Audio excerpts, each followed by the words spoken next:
آدھی رات کے وقت ہمیں سڑک سے ایک لڑکی ملی۔ مجبور سمجھ کر ہم اسے گھر لے آئے، لیکن وہ بہت عجیب لڑکی تھی۔ جب بھی کوئی اس لڑکی سے سخت لہجے میں بات کرتا تھا تو اگلے دن اس انسان کی موت ہو جاتی تھی۔ ایک دن صبح کے وقت میری عجیب سے شور سے آنکھ کھلی تو میں نے اٹھ کر دیکھا سب رو رہے تھے، کیونکہ وہ میری امی اور ابا کو ملی تھی۔ یہ اس وقت کی بات ہے جب میں 6 سال کی تھی۔ ہم لاہور میں رہتے تھے۔ ایک دفعہ جب امی بہت بیمار تھی تو ابو رات کے وقت انہیں لے کر ہسپتال چلے گئے۔ ہسپتال بہت دور تھا، رات کے 10 بج رہے تھے۔ میں اور میرا چھوٹا بھائی دادا کے ساتھ امی اور ابا کا انتظار کرنے لگے۔ وہ رات کے تقریباً 1 بجے واپس آئے، لیکن ساتھ میں ایک لڑکی بھی لے کر آئے۔ امی کی طبیعت اب ٹھیک تھی۔ ابو نے اس لڑکی کا بتایا کہ یہ ہمیں سڑک پر ملی ہے، شاید یہ راستہ کھو گئی ہے، وہ بول بھی نہیں رہی، ابھی خوفزدہ ہے، ہم اپنے ساتھ لے آئے۔ اتنی چھوٹی بچی کہاں چھوڑتے؟ 1-2 دن میں جب خوف ختم ہوگا تو اس کے گھر کا پتہ پوچھ کر اسے وہاں چھوڑ دیں گے۔ ان سب باتوں کے دوران وہ امی کے پیچھے کھڑی تھی۔ ابا نے اس کا بازو پکڑ کر آگے کیا اور میں نے دیکھا اس کی آنکھیں اتنی سبز تھی کہ مصنوعی لگتی تھی، یوں جیسے کانچ کی ہوں۔ تب اس نے میری طرف دیکھا اور میرے جسم میں سردی کی لہر دوڑ گئی۔ اس کی آنکھیں سرد تھی، بہت سرد اور عجیب آنکھیں تھی۔ میں نے ایسی آنکھیں پہلے کبھی نہیں دیکھی تھی۔ میں تھوڑا سمٹ گئی۔ اس نے پھر میری طرف دیکھا، میں دادا کے بازو سے لپٹ گئی۔ دادا نے اس سے اس کا نام پوچھا۔ وہ ٹکٹکی باندھ کر دادا کی طرف دیکھنے لگی۔ ابو نے اس کے سر پر ہاتھ پھیرتے ہوئے پیار سے پوچھا، بیٹا آپ کا نام کیا ہے؟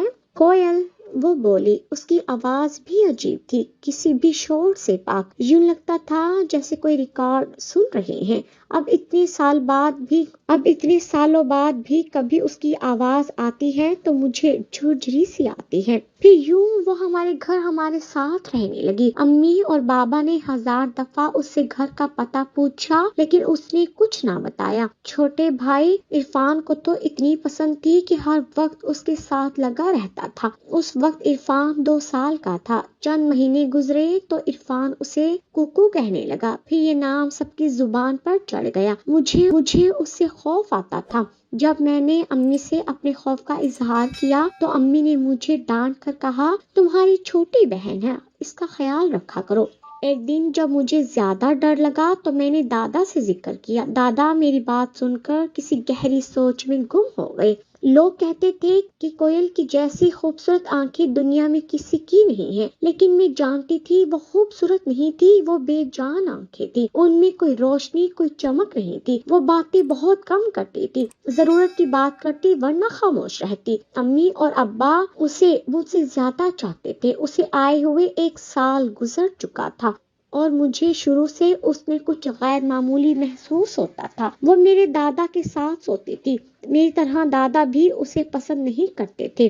میں نے خود سنا تھا، دادا نے کئی بار اسے کہا تھا، یہ لڑکی وہ نہیں ہے جو نظر آتی ہے۔ ابا ہنس کے یہ بات ٹال گئے کہ آپ پتہ نہیں اتنی چھوٹی بچی کو کیا سمجھتے ہیں۔ ایک رات جب مجھے نیند نہیں آ رہی تھی، دادا سو چکے تھے تو میں لیٹے لیٹے اس کی طرف مڑی تاکہ دیکھ سکوں وہ سوئی ہے کہ نہیں، اور میں دیکھ کے دنگ رہ گئی کہ اس کی آنکھوں سے روشنی نکل رہی تھی اور وہ چھت کی طرف دیکھ رہی تھی۔ میرا دماغ سن ہو گیا۔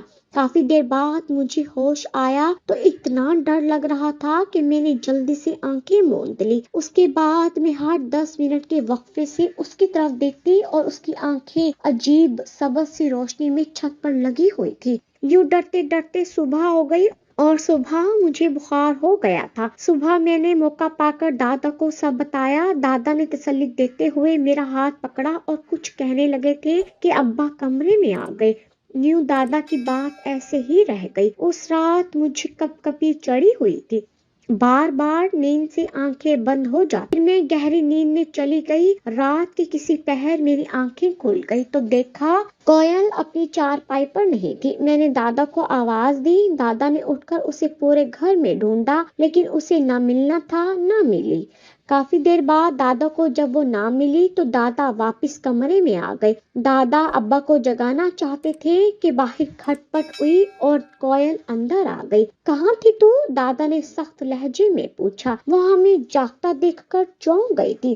میں غسل خانے تک گئی تھی، اس نے اسی سرد لہجے میں کہا. لیکن میں نے تو غسل خانے میں دیکھ لیا تھا. دادا کے ماتھے پر بل پڑے.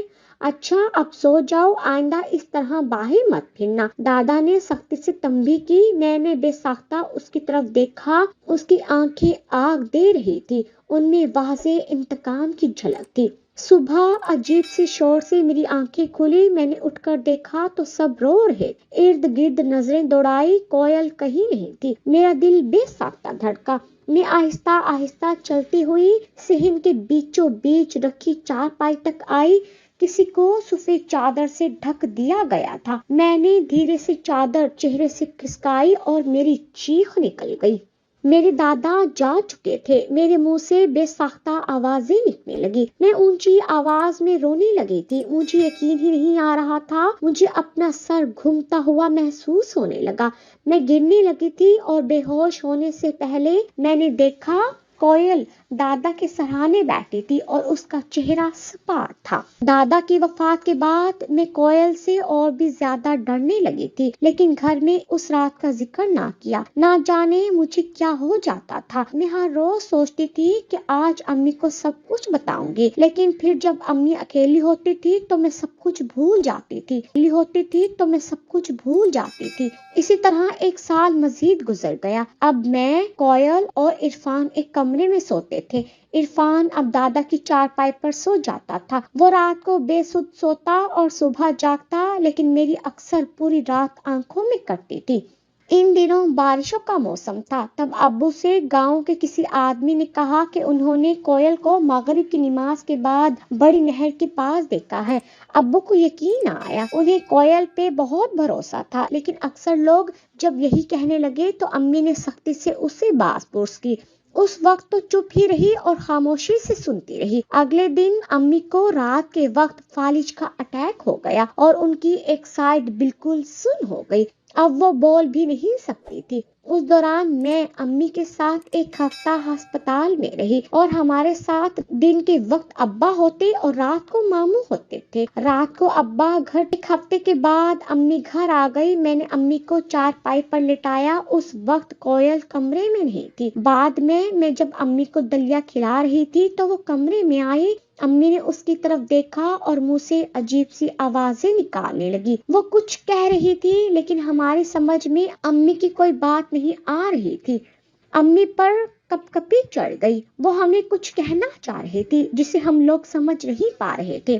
ابو نے الجھن بھری نظروں سے مجھے دیکھا اور میں شل رہ گئی. بعد میں سمجھ گئی تھی کہ امی کیا کہہ رہی ہیں. اس دن کے بعد میں نے کبھی کوئل کو امی کے قریب آنے نہ دیا. امی کے سارے کام میں خود کرتی تھی. عرفان کو میں اس سے دور رکھنے کی ہر ممکن کوشش کرتی، لیکن عرفان مجھے اور امی سے زیادہ اسے چاہتا تھا. وہ اسے کوکو کہتا اور سارا دن اس کے دوپٹے کا پلو پکڑے رکھتا. میں کھانا کھلاتی، رونے لگتا. نہیں کھاتا. جب کوئل کھلاتی تو ہنستے ہوئے خوشی خوشی کھا لیتا.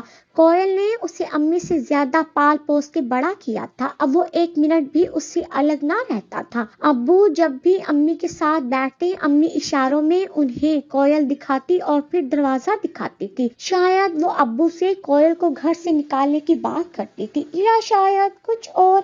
پھر ایک دن امی نے میرے سامنے پانی کا گلاس اپنے بائیں ہاتھ سے کوئل کے منہ پہ مار دیا. ان دنوں امی بہت چڑچڑی ہو گئی تھی. بات بات پہ رونے لگتی تھی، برتن اٹھا کے مارتی تھی. اس دن امی نے اشاروں میں عرفان کا پوچھا تو میں نے عرفان کو آواز دی. وہ کوئل کا ہاتھ پکڑ کر آ گیا. امی نے تو پہلے کافی دیر دونوں کو دیکھا اور پھر گلاس اٹھا کے اس کے منہ پہ دے مارا. اس کی آنکھ کے اوپر ماتھے پہ زخم لگ گیا. وہ دوپٹے سے آنکھ کو دباتے باہر نکلی اور عرفان زور زور سے رونے لگا. ساتھ ساتھ وہ امی کو برا بھلا بھی کہہ رہا تھا، کیونکہ وہ امی سے زیادہ کوئل سے مانوس ہو گیا تھا. میں امی کو چادر اڑا کر عرفان کو چپ کرانے باہر لے آئی۔ کافی دیر بعد جب عرفان کو سلا کے میں نے دیکھا تو وہ نہیں تھی۔ اندر کمرے میں جا کر دیکھا تو ماتھے پر پٹی بندھی ہوئی تھی اور آنکھیں بند تھی، شاید وہ سو رہی تھی۔ میرے پیچھے پیچھے عرفان نیند میں چلتا ہوا آیا۔ کوئل کی آواز پر اس نے آنکھیں کھول کر دیکھا تو عرفان اس کے سرہانے کھڑا تھا۔ وہ عرفان کی طرف دیکھ کر مسکرائی اور میں باہر نکل گئی۔ کبھی کبھی مجھے لگتا تھا کہ وہ عرفان کو ایک ماں سے بھی زیادہ چاہتی ہے۔ اس سے 2 روز بعد امی کی وفات ہو گئی اور ہمارا گھر تو جیسے بکھرنے لگ گیا، ہم سے خوشیاں دور ہونے لگی۔ اب ابو بھی کوئل سے محتاط ہو گئے تھے۔ وہ گھر کا اپنے ہر کام کے لیے مجھے آواز دیتے۔ ایک دن ساتھ والے گھر والوں کی بلی رات کے وقت ہمارے صحن میں آ گئی۔ وہ باہر صحن میں گھوم رہی تھی، اندھیرے میں اس کی آنکھیں چمک رہی تھی۔ ابو نے جب مجھ سے کوئل کے بارے میں پوچھا تو عرفان نے بلی کی چمکتی آنکھوں کی طرف اشارہ کرتے ہوئے کہا، یہ ہے کوئل۔ اور میں منجمد ہو گئی۔ کیا عرفان کو بھی پتا تھا؟ شاید عرفان کو پتا تھا، لیکن اس حوالے سے نہیں جس حوالے سے مجھے پتا تھا۔ پھر ابو نے ایک دن اکیلے میں مجھ سے پوری بات پوچھی۔ جب میں نے ان کو ساری بات بتائی تو وہ گہری سوچ میں گم ہو گئے۔ پھر ابو اگلے دن کسی عالم کو لے کر آ گئے۔ اس عالم نے پوری ایک رات گھر کے صحن میں چلہ کاٹا اور صبح کے وقت انہوں نے ابو سے جاتے ہوئے کہا، شفقت صاحب، آپ کو اور آپ کے گھر والوں کو وہم ہو رہا ہے۔ آپ کے گھر میں کچھ بھی غیر معمولی نہیں ہے۔ میں نے پوری رات اور وہ لڑکی تو سو رہی تھی۔ آپ دل سے وہم نکالیں اور روزانہ 4 کل پڑھ کر گھر کے کونے کونے میں چھڑکاؤ کریں۔ ابو مطمئن ہو گئے، لیکن میں جانتی تھی جب عالم صحن میں چلہ کاٹ رہے تھے تب میں نے بار بار کسی خوف سے رات کو اٹھ اٹھ کر کوئل کی طرف دیکھا تھا، اور اس وقت کوئل کے اندر جان ہی نہیں تھی۔ وہ بے سود آنکھیں بند کر کے پڑی ہوئی تھی، کسی بے جان کی طرح۔ میں نے کافی غور سے دیکھا تھا۔ اس وقت اس کی سانس بھی نہیں چل رہی تھی۔ وہاں خاموشی تھی، مکمل خاموشی۔ عالم کے جانے کے بعد میں صحن میں صفائی کر رہی تھی، تب کوئل میرے پاس آئی۔ میں نے مڑ کے دیکھا تو وہ میرے پیچھے کھڑی تھی۔ تم کچھ بھی کرو، میں تب تک تمہارے ساتھ رہوں گی جب تک تم رہو گی۔ مجھے نکالنے کی کوششیں چھوڑ دو۔ اس کے لبوں پر پراسرار مسکراہٹ چھا گئی اور میں یکٹک اسے دیکھنے لگی۔ کافی ٹائم بعد مجھے ہوش آیا تو وہ اسے دیکھنے لگی۔ کافی ٹائم بعد مجھے ہوش آیا تو وہ جا چکی تھی۔ پھر پورا دن مجھے عجیب سی بے چینی ہوتی رہی۔ عرفان ککو ککو کہتے ہوئے اس کے پیچھے چلتا تھا اور میں عرفان کے پیچھے پیچھے لگی رہتی تھی۔ اس رات مجھے نیند نہیں آ رہی تھی۔ گرمیوں کے دن تھے۔ رات کو کروٹیں بدلتے بدلتے مجھے نیند نہیں آئی تو میں اٹھ کے بیٹھ گئی۔ باہر کھٹ پٹ سی ہوئی، شاید صحن میں بندھی بکری اچھل رہی تھی۔ میں نے کوئل کی طرف دیکھا، وہ سو رہی تھی۔ ابو بھی ہمارے ساتھ سونے لگے تھے۔ میں نے ان کو جگایا تو وہ لالٹین روشن کر کے صحن میں آئے۔ میں بھی ان کے پیچھے پیچھے آئی۔ صحن میں ہم نے ادھر ادھر ہر جگہ دیکھا، کچھ بھی نہ تھا۔ بکری اب آوازیں نکالنے لگی۔ تب ہم نے قریب جا کے دیکھا تو بکری سے ذرا فاصلے پر ایک بڑا سا سانپ تھا۔ ابو نے فوراً گھر کے کونے پر رکھا بیلچہ اٹھایا۔ سانپ اب پھنکار رہا تھا۔ ابو نے جب بیلچے سے وار کیا تو وہ اس کے رہ گیا۔ سانپ مڑ کے دیوار پہ چڑھ گیا۔ دیوار بہت پرانی تھی اور بالکل گرنے والی ہو گئی تھی۔ ابو نے جب بیلچے سے دیوار پر لگاتار وار کیے تو دیوار کے درمیان سے ایک پتھر نکل گیا اور پوری دیوار گرنے لگی۔ سانپ نیچے تھا اور اوپر دیوار کا ملبہ تھا، صرف اس کا سر بچ گیا تھا۔ مجھے کراہیت سی محسوس ہوئی تو میں واپس کمرے میں آ گئی۔ اندر آ کر دیکھا کوئل اسی طرح سو رہی تھی۔ ابو بھی بکری کو صحن کے دوسرے کونے میں باندھ کر آ گئے اور اپنی جگہ لیٹ گئے۔ صبح جب میں اٹھ کر ناشتہ بنا رہی تھی تو کمرے سے شور کی آوازیں آنے لگی۔ میں بھاگ کر کمرے میں گئی تو عرفان رو رہا تھا اور ابو کوئل کے سرہانے کھڑے تھے۔ میں نے گھبرا کر اس کی طرف دیکھا اور وہاں سکوت تھا، مکمل سکوت۔ ذرا سی دیر میں ارد گرد کے لوگ اکٹھے ہو گئے۔ میرا بھائی عرفان چیخ رہا تھا۔ اس کو روتے دیکھ کر میرے بھی آنسو نکل آئے۔ اب اس کی جانے کے بھی آنسو نکل آئے۔ اب اس کی جانے کے بعد ایک ایک پل آنکھوں کے سامنے گھوم رہا تھا۔